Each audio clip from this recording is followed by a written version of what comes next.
Got democracy? Do you? Do you know what it is? Do you know what it looks like? Do you know what it feels like? Now I know a lot of you are just dying for me to tackle that so tough question. But what about the tyranny of the majority? And we'll get to that, I promise. But if you've been paying attention, my real aim here is to get you to really, really think about democracy and what the hell it is. You know? Go back and look at your comments.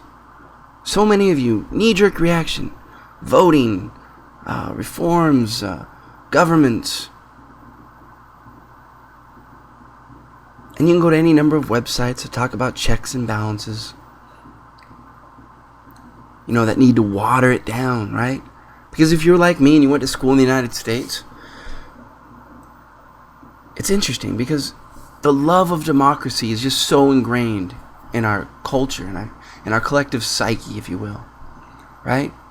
Democracy. I mean, we go and we'll kill anybody over democracy. We'll invade any land. There's no limit, right? We're in Iraq right now. I mean, how many people think we're in Iraq to democratize Iraq, right? Bring democracy to the Middle East. And at the same time, we're conditioned and taught to hold it at a distance, right? Checks and balances. The fear of demagogues. Hitler was elected. No, he wasn't.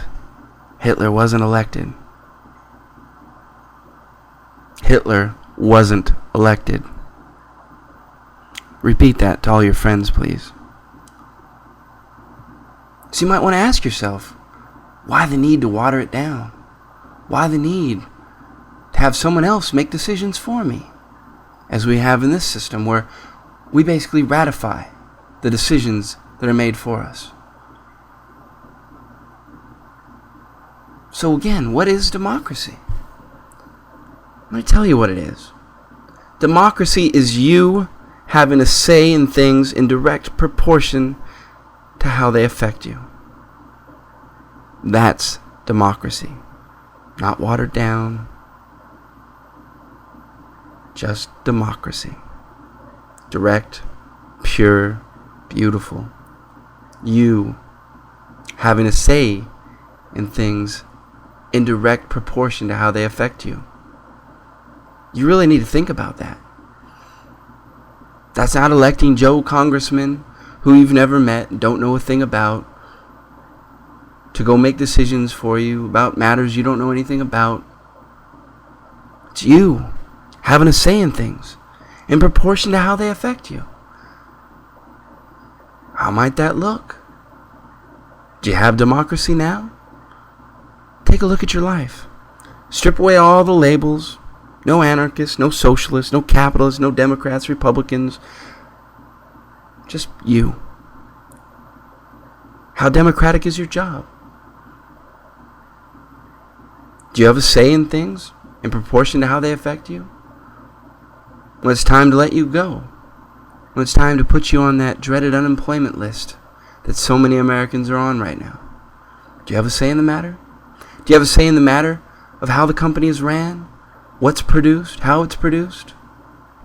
What you do? How you do it? How fast you do it? How safely you do it? How democratic are the schools you go to?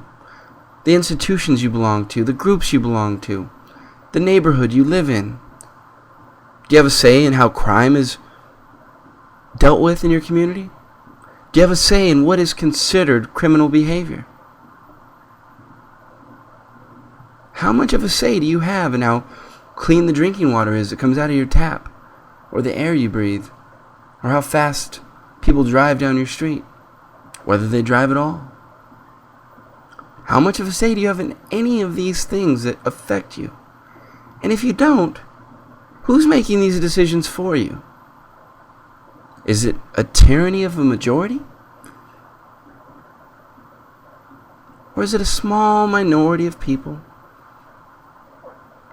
that seem to have immense, immeasurable power over the things that affect millions, if not billions of us on a daily basis. Would you like a say in things that affect your life? Would you be interested to know that when you speak out in various ways and practice democracy, that it empowers you, it enriches you, it gets you to question authority at all levels? Because when you're a powerful individual who starts to make decisions on your own, what need do you have of authority? And after all, isn't that what we do with children? We don't start them out full-fledged adults with all kinds of responsibilities, right? You get them a pet, you get them a little job, little chores to do, little responsibilities. You get them where they have little decisions to make, right? But it empowers them. It encourages them to make bigger decisions. Do they always make the best decisions? No, and neither will we. But as a small minority of people who make decisions for us on a daily basis, are they making good decisions?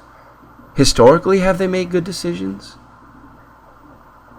Do they care about us? Or do they care about their special class privilege? These are the things I want you to think about.